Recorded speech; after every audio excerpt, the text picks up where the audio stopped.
Let's get joined up. Today's show is brought to you by Audible, and right now you can get a free audiobook download and 30-day free trial at audibletrial.com/joined up. There's over 180,000 titles to choose from for your iPhone, Android, Kindle, or MP3 player.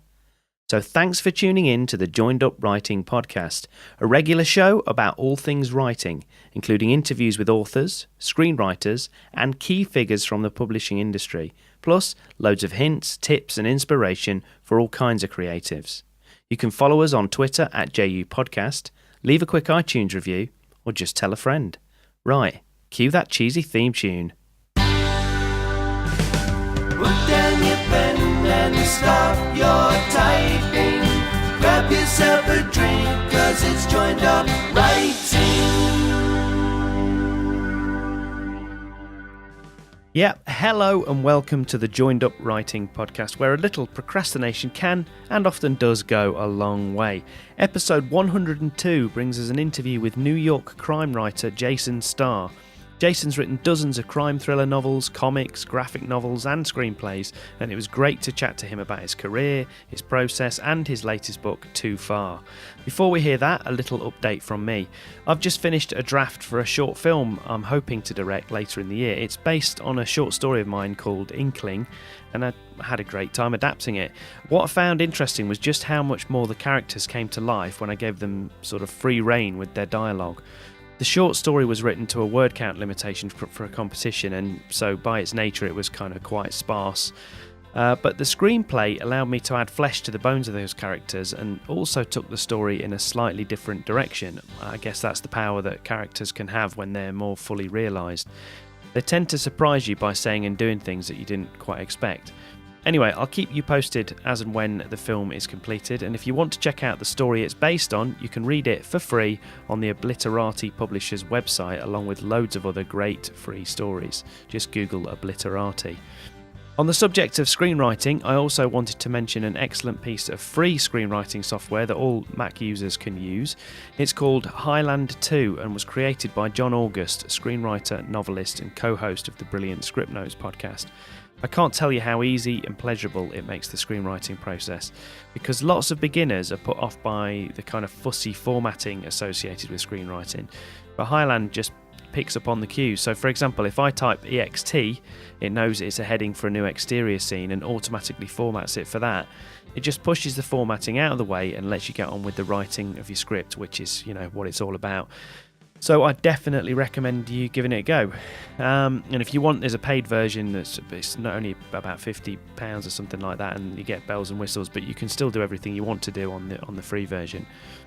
So the last thing before we hear from Jason is I just wanted to mention a lovely message that I got this week via Facebook from a young listener based in the Netherlands. 12-year-old Sem Donkers dropped me a line to say he writes novels and screenplays and loves to listen to the podcast because he finds it helps a lot. And aside from being pleased to hear the show is in any way useful or interesting to my listeners, it's really inspiring for me to hear from someone so young that's obviously already passionate about writing. So keep going, Sem, and indeed anyone else out there working hard on their creative projects. Let me know what you're up to and how it's going. Right, let's get to today's interview with Jason Starr. So Jason is an internationally best-selling author, comic book writer and screenwriter based in New York City. He's written loads of crime fiction novels and thrillers. He's won or been shortlisted for numerous awards, including being Barry Award winner for Best Paperback Original and winning the Anthony Award for Best Graphic Novel. His latest novel is a thriller released in the US as Fugitive Red and Too Far in the UK. It was great to chat with him just a few weeks ago. Okay, Jason, thanks a million for joining us on Joined Up Writing. Really appreciate it. So, first of all, why don't you tell listeners where you are and a little bit about how things are going? Thanks for having me on. I'm here in New York City. We're snowing today. Oh, nice. I'm a native New Yorker, and I'm in Manhattan now. Just in the middle of a work day here, taking a break to chat with you. Oh, brilliant. Well, I appreciate it. So why don't you start off by telling us a little bit about your latest book, which in the US, for our American listeners, is called Fugitive Red, and in the UK, it's Too Far, isn't it? Tell us a little bit about that. Yeah, there are two titles. I guess this is the first time I've ever had a book that had different English titles. They're often retitled for other foreign editions, like in France, Germany, etc. But in England, for their market, for whatever reason, they wanted to have a sort of snappy airport book sort of title for this one. So, but Too Far is sort of my working title for the book anyway. And it's a thriller set in New York. It's the first-person thriller I've written since Twisted City, which was published in like 2005, 2006. So yeah, I have not written a first-person novel in a long time, so I wanted to go back to that. And it has to do with an extramarital dating website, fictional one, and my protagonist, Jack Harper's in a bad marriage, and he gets tempted to go onto this site, and he meets someone, and his life goes from bad to worse. but unlike some of my other characters, I feel like you're really rooting for it's still a train wreck like some of my previous books, but but you're rooting for Jack to figure out what's going on, like why did this happen to him? Has he been set up? And it has more of like a thriller element, I think, than some of my earlier straight-ahead crime novels. Well, it's great. Well, I haven't finished it. I'm reading it at the moment, and I've read Cold Caller, which I think was your debut novel. And as you say, kind of just from kind of reading those two novels and looking back over the synopsis of some of your other novels as well, and you kind of alluded to it there, you seem quite drawn to these kind of ambiguous, flawed main characters. Why do you think that is? Why are you drawn to write those kind of characters? I don't know if I really set out to do that, but I guess I'm always interested in characters in general who are gray. There's not like a clear black or white, good or bad person in the book.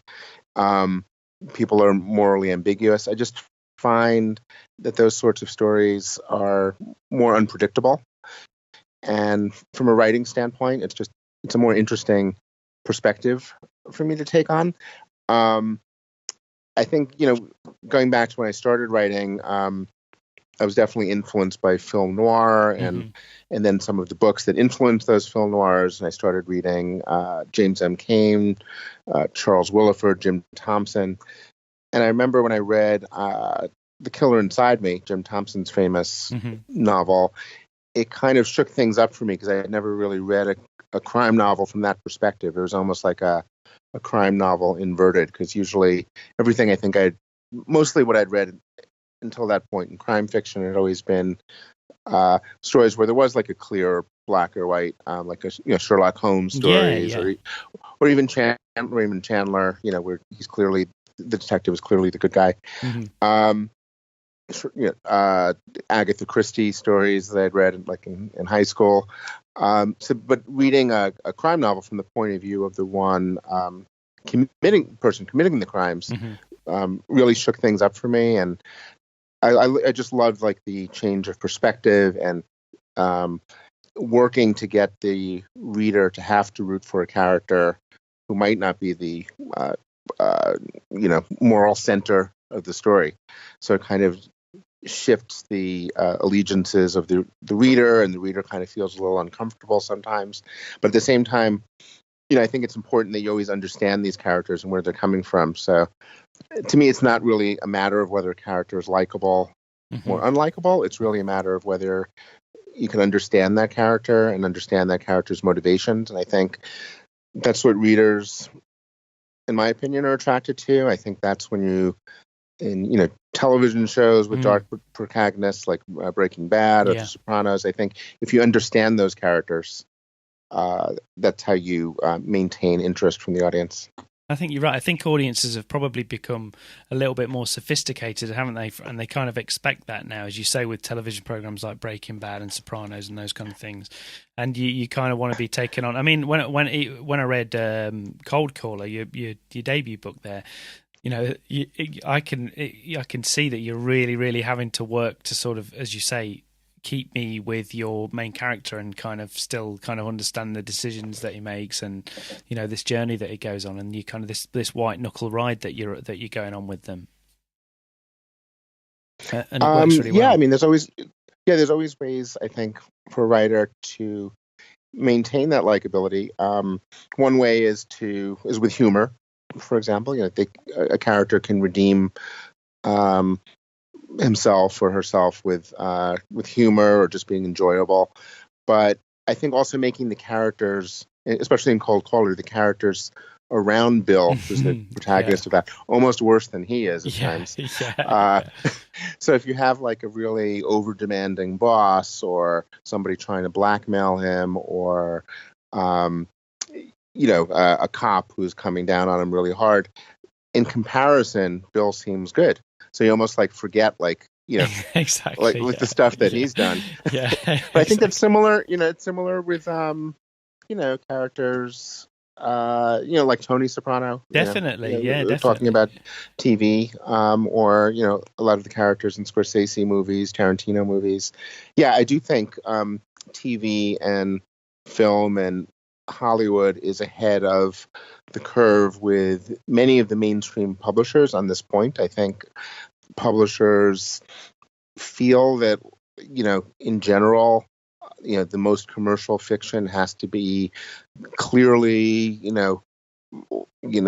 extremely likable. Black hats and white hats, characters in general, or at least like the traditional sort of hero, where it's clear that in television and like the stuff that people are binge watching, that's not the case. So I don't think publishing in general has really caught up. Some publishers have, and in comics, I think they have, but I think they're a little behind.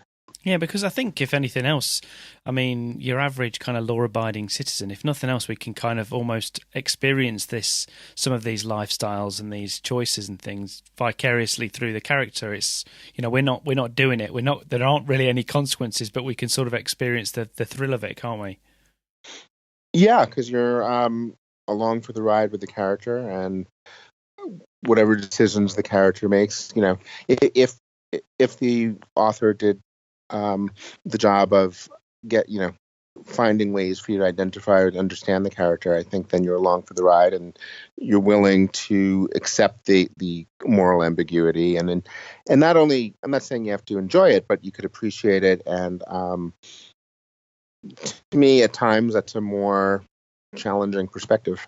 Yeah, absolutely. So with the latest book, with Fugitive Red, or Too Far, depending on where you're listening to this at the moment. So tell us a little bit about where the inspiration came from that. So you mentioned there's like a fictional dating agency type thing in there. So where was the initial inspiration there for you?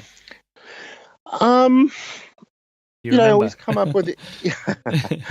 I always start off with some. I'm always coming up with ideas, and it's never an issue for me coming up with the idea to write something. It's always trying to figure out the right idea, because I don't want to spend 6 months or a year writing a book that's not going to go anywhere, or more importantly, won't sell or be a commercial success. So I think I was just kicking around some concepts, and there have been some extramarital dating sites have gotten a lot of press, like Ashley Madison, for example. And I just had the idea of somebody getting in the sort of situation I described. And it seemed intriguing to me. And then it's always a matter of then asking myself, like, what if? And I think as a writer, you're constantly making decisions and figuring out which, door number 1, door number 2, door number 3 in the plot to go. And I always go in the way that I think is going to be the most suspenseful. So when he meets this person online, this woman, and goes to meet her, like, there were many different ways that story could go at that point once he shows up there. And that was the challenge in writing the book. Like, I wanted to make sure I went in the right direction, because originally I had like an ending in mind and a second half for the book that's extremely different from what I ended up writing. So in this book in particular, it's a matter of just figuring out what was going to be the most exciting way to tell this. Absolutely. And one of those things you kind of alluded to at the beginning was the fact this is a first-person POV that you've chosen for this book. Again, was that just something that naturally came out when you started writing it? Did that just feel natural? And what were some of the sort of challenges that you faced with that? Well, like I was saying before, like I hadn't written a first-person book in a while. My recent books like Savage Lane, Panic Attack, The Follower, which is in development for TV now, are all ensemble sort of stories where I'm switching point of views and building suspense in a different way. Because like when there are multiple point of views in the book, you can cut away from one point of view, showing another character's perspective, come back to the other point of view 4 chapters later, and that's another way to move a story forward. For me, writing in first person is challenging. Yeah, it's definitely more challenging because you only have that one perspective as the writer. You have to rely on that one perspective to tell the story. So all the suspense, you can't have any gimmicks of like changing point of view to create suspense. It all has to come from that character. But in this story in particular, I really wanted you to be on this ride with the character Jack. And as he's making these decisions, some of them aren't that great. You're kind of going along with them because you understand like why he's doing it. And you feel like you're going on this journey with him. So it's sort of this visceral point of view. And yeah, that's what I was going for. So I don't think I even considered the idea of telling this story in particular in different point of views, because I really wanted you to feel like you're stuck there with the character. With this character on this. But in other novels, like I've on the first day of writing, that's one of the questions that's in the back of my head as I start writing a first chapter. I start to ask myself, like, well, would it serve the story to like be in the other point of views? And I'll usually make that decision like really early on, like when I'm writing the first chapter. And have you had an instance maybe when you first started out writing or earlier on in your career where you found yourself a good way into the novel and then you thought maybe this isn't the right perspective I've chosen here? There was one novel, Tough Luck, I wrote that was from one point of view, but it's in third person. And I didn't even realize I was doing it. Like, I just, for whatever reason, I just felt like I wanted to be in third person in that story. Maybe I wanted a point of view where you're a little more removed from the character. But for and I toyed with the idea of like switching it to first person. I don't think that really works. I've seen writers attempt to do that, like switch the tense, like they write a novel in past tense, and then I've known a lot of writers who've done this and then try to rewrite the entire novel in present tense, or switch it to third person from first person. I don't think that really works. I think there's you kind of have to own that decision for what you're going to do when you start out, and something about changing it doesn't really work. And I think that's something some writers, I think usually in some early books that I've encountered, try to do that, like in their first novel, get a little too caught up in the point of view. I would just, my advice for anyone out there would be to just stick with whatever idea from point of view you decided to write the book with, because there probably was a reason why you did that. Even if it's just instinctual sort of thing. Yeah, and if you want to do something else, like save that for the next novel. Good idea. Yeah, exactly. Yeah, yeah, exactly. So, why don't you tell us a little bit about your background? So, obviously you're a native New Yorker, as you mentioned. So, tell us a little bit about where you grew up and what would you say your earliest memory of writing was? Do you remember what it was? And tell me how you felt about that. Wow, this is like I'm in therapy here. Great. Then tell me about your mother. I should be paying you. My earliest memory. Well, I wasn't a big writer or very into writing when I was growing up. I was more into sports, playing baseball, tennis. I grew up in Brooklyn. And Yes, I mean, I was always reading, but it was always sports-related books, sports biographies, the books that were assigned to me in school. So I really got more interested in writing when I was able to discover books on my own. Yeah. And that happened more around college because I think there's more flexibility in the curriculum to choose books. But I just started just getting more interested, and so I would seek out. I loved any clear, concise writing. Hemingway, Raymond Carver, and then when I was reading plays, a lot of Beckett, a lot of when I switching, when I was met David Mamet, Sam Shepard. But I always liked clear, concise writing. If I was reading, whether I was reading plays or novels, and then crime novels. So I liked the noir novels. I liked Elmore Leonard, Patricia Highsmith.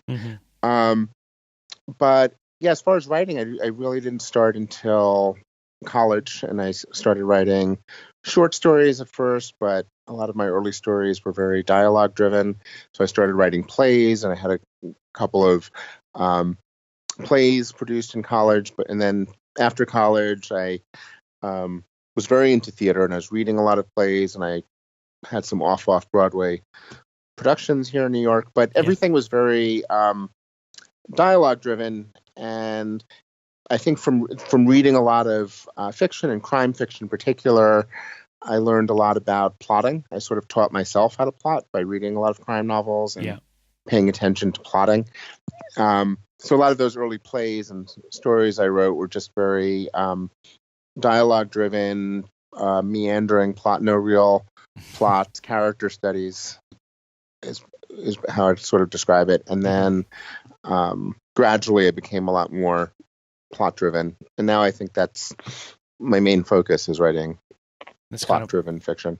So do you remember the first time that you sat down and thought, maybe you didn't think, maybe it wasn't a conscious thing, maybe it started as a short story or something, but when did you sit down and think, hang on, this might be a book, I might be writing a novel here? Oh, like when I started writing novels, I had a few false starts. I mean, Cold Caller was my first novel, but I wrote like a long, like 500-page detective novel, actually, that I never, I don't think I even sent it to anyone. It's still like in my drawer. I don't think it was very good. I should look back at it. Maybe it's this brilliant masterpiece. I was going to say, it might be just sitting there waiting to be edited. Yeah.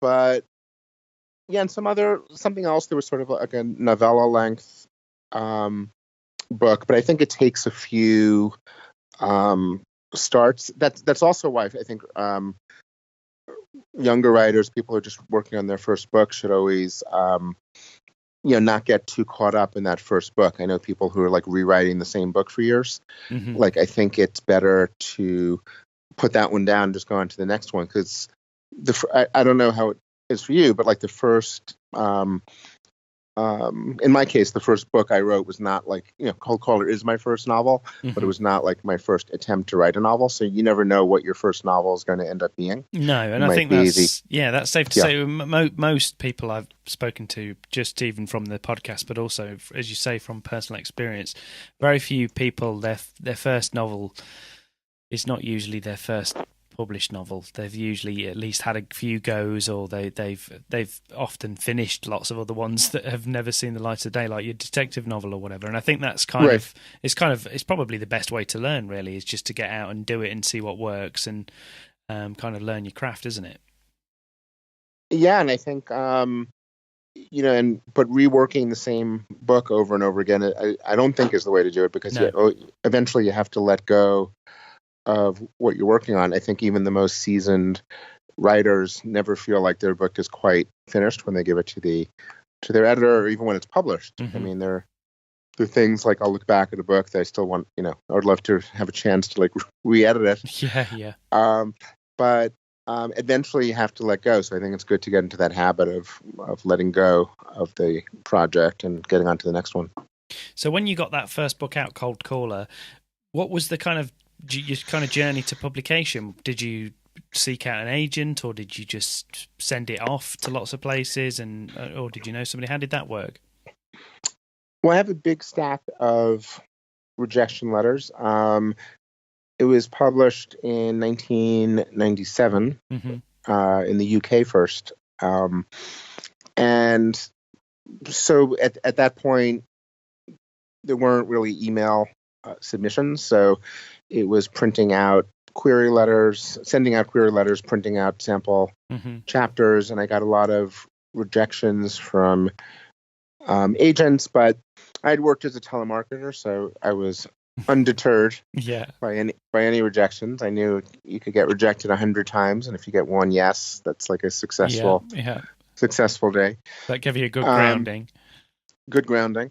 So I just on a whim, I wound up, like I sent a chapter of the book to a UK publisher. I think it was at Random House, and a reader there suggested it to another reader, and they didn't think it was right for them. But I was getting actual responses; people were actually reading it, and then suggested it to No Exit Press, which is an indie publisher, very cool indie publisher in the UK, and they wound up publishing the book, and they still publish my books now. They publish Too Far. And how did that feel? Were you surprised? Well, obviously it was great because you're published, but did it kind of surprise you that the first place it ended up being published was this side of the pond rather than in your native? Especially with especially with where you set your books, and they are very, as you say, kind of US. They kind of got that real American crime feel about them. Yeah, it was definitely an unusual path to publication. Well, I don't think any two writers that I know have the same exact path to publication. It's not like this isn't a career where you you go to school and there's like being a doctor. Yes, there's no certain trajectory of a career in writing. So you kind of always have to figure it out yourself and navigate it. So I was definitely surprised, but they had a rights agent there who wound up selling it back to the US, to Norton and to other foreign publishers. So for my first couple of books, I didn't have an agent. No Exit was effectively my agent. And then I got a literary agent. I gradually started doing things in a more traditional way, but it was definitely not the way most people begin a publishing career. And then you were kind of off and running. And then since then, you've been, I think it's fair to say, you've been really, really prolific. So you've kind of got, 17 or 18 novels or something. You've written comics, graphic novels. You've mentioned before, you've got film and TV scripts that you've developed and that you continue to develop. So how do you manage to produce so much stuff and to a pretty high standard? Have you got any tips? Have you become more faster or more efficient with age and with practice? Any tips? I think I just try to I think the primary thing I still do is write novels. I've tried to do a book a year. Some years I've had 2 books come out, sometimes no books. I've co-written 4 books with Ken Bruin, the Irish novelist, and so some years we were working on one of those books and one of my books. I'm never, I haven't had a career like Lee Child where I could just write one character, one book, and that's my career. To me, it's been more of sort of always figuring out how to do it. So, I'm always working on a book. I got into comics via writing an introduction to 100 Bullets, which was a great series that Vertigo Comics was doing here, and one of the editors had been reading my crime novel, so asked me to write an introduction, and then they were doing a line of new graphic novels, and I pitched them an idea, and they did it, and then I wound up doing comics work, so I kind of got into that through my crime writing. Again, with comics, it's also, I found that no two people have the same entry point into writing for comics. Sometimes some people have published some web comics. Some people have, self-published something or met somebody at a Comic-Con. But in my case, it was through writing novels that I got into comics. And then screenwriting, as I was saying, like I started out writing plays, and dialogue is the thing that comes most natural to me. Mm. And yeah, I mean, the first time I was hired to adapt one of my own books, it didn't even seem like, it was something I would probably want to do for free, and they were paying me to do it. Yeah. Yeah, it just seemed like always like a fun thing to do. This is a cool thing to do, yeah. But yeah, and I think it's helped me that I have been open to working in other mediums. I basically taught myself how to write comics. I made some great editors along the way steering me along, but I think part of it is you have to if you write a novel and there's if you're lucky enough to get it optioned and developed, you want to be able to put your hat in the ring to be the screenwriter. Mm-hmm. So I think it's a good idea to learn the basics of screenwriting, and if you want to get involved in that end of it. Mm-hmm. So for me, it's as far as doing all of it, it's I think to be a writer, you have to be you're basically an entrepreneur, and you have to be good at managing your time, and you can't really you have no boss who's making you work, and you have to do it on your own, and you have to create your own schedule and stick to it. So for me, personality wise, that's just something I've always been pretty good at. Even when I was into sports as a kid, I was always playing tennis 7 hours a day. So I was getting myself to do things, but I think getting yourself into those sorts of habits are really good. And when I'm working on multiple projects, it's a lot of compartmentalization, because if I'm working on like I am right now, if I'm working on a comic series and a new novel, it could be confusing to have all these plot lines going through your head. So when I sit down, I try to just focus on what I'm doing, and then maybe after a break, a couple hours later, I'll go to another coffee bar and start working on a different project. So shifting locations, that would be. Getting back to your original question, you're asking about some tips. I would say for me, shifting my physical location when I'm working on a different project helps. So that's a good tip. Yeah. I mean, do you tend to do that? Do you tend to write? You mentioned there coffee bars or whatever. So do you tend to go out and about when you write? Do you find? I mean, there's a great quote in your biography on your website, something to the effect that you kind of New York City is that extra character that's in lots of your novels. It's kind of the recurring character that comes back even in all your standalone novels. And do you find it helps you to be out in the city and writing out in the city? I just like to get out of an apartment, and I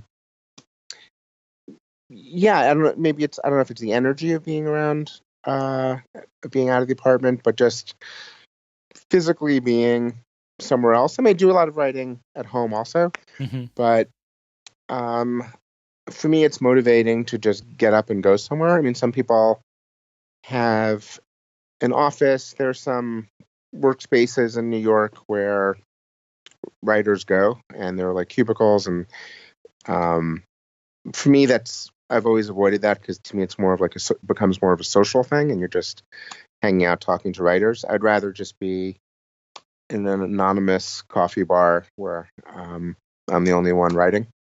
Yeah. Yeah, I know exactly what you mean.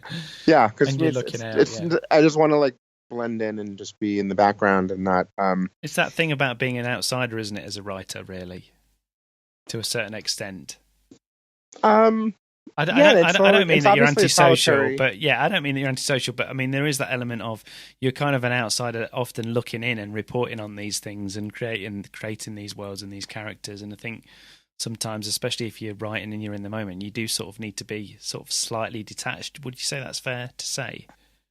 And in New York, like I don't do a lot of research for my books. I'm not one of those writers who goes on like a long research trip before they write. So I'll do the research after the fact. Like I'll write the book and then I'll kind of like leave something very vague, and then when if it needs research, then I'll go back later and do that research. But generally I'm writing about what I know best, which is like New York. And for me, that's just a matter of my own experience, and not. And when I say that, I'm not like writing biography, but no. But when I'm writing, like I'm writing about situations that seem real and familiar to me.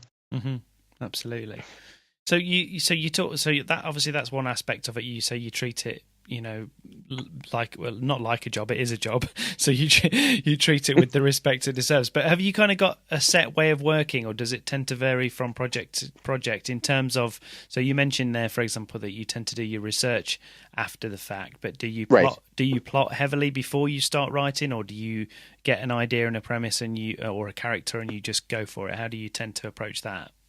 I always have some sort of plot. I think of it as an evolving outline because it always changes. But I'm a writer who always needs to know where it's going. Even if I don't end up going to that spot, it's almost like when you do a maze, like knowing that there's an exit at some point. So when I'm starting out something, I'll probably write part of the first chapter and I'll immediately get an idea for some big scene that might happen later. So I'll write that. I might have an idea, or will make myself have an idea for what the ultimate ending will be. So I think about it almost the way you'd pitch a story in Hollywood, like, the elevator pitch of 3 or 4 sentences of what the whole book could be. Type thing, yeah. So I always want at least that.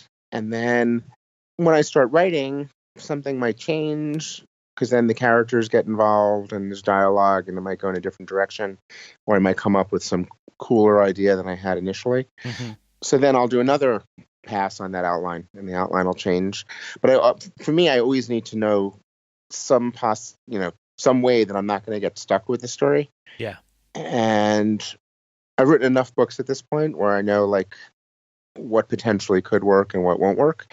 So yeah, so my biggest thing I'm trying to avoid is working for 5 months on something and realize that like, oh no, this plot's never going to work. Yeah. Because then it would just be a complete waste of time. Yeah. Which you can't really afford to do when you're trying to. Not when you're doing it for a living. Yeah. Yeah. When you're making. Yeah. If you're just if it's a hobby and it's not that important. You have that flexibility, but I think if you.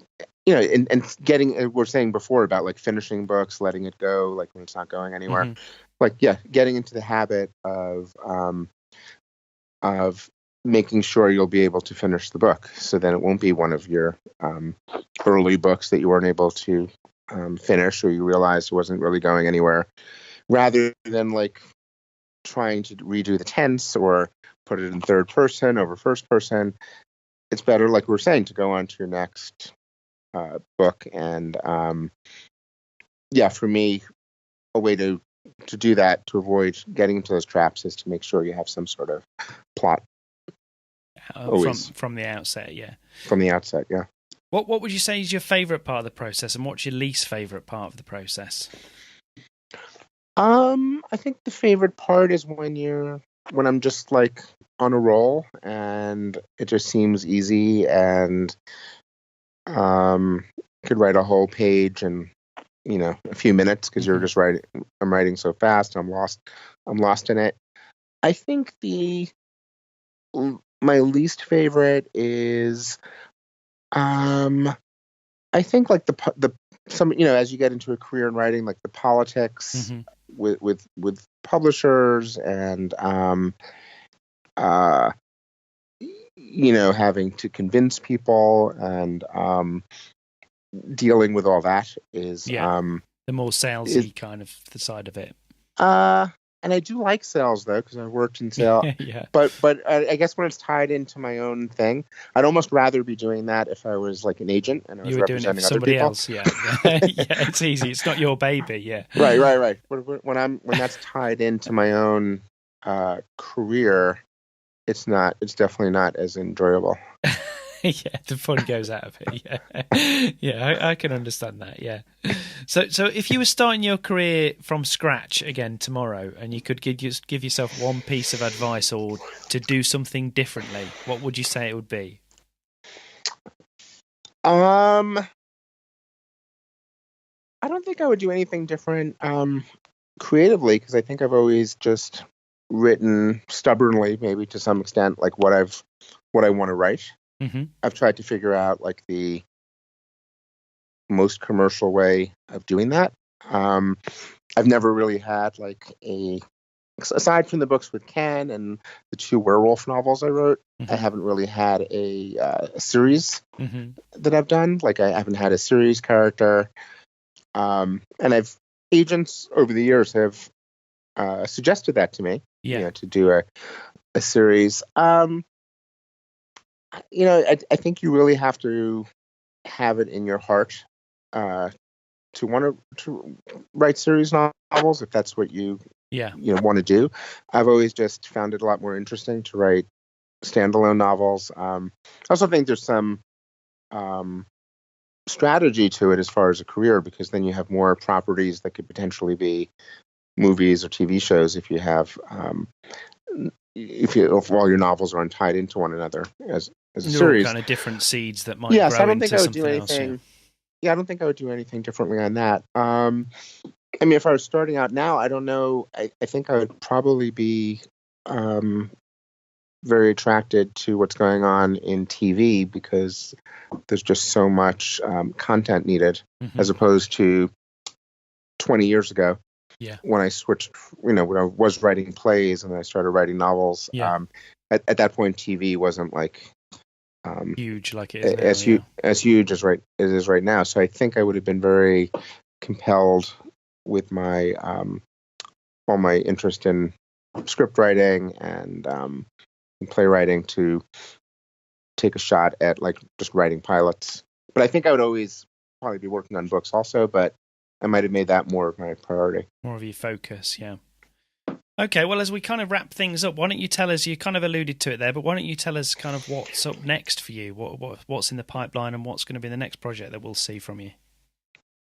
Yeah, I'm writing a new novel, sort of a departure for me, a genre I have not written in yet. But romantic science fiction? I usually, I guess I'll leave it at that for now. But it's more, there is a bit of a sci-fi element to it. Oh, nice.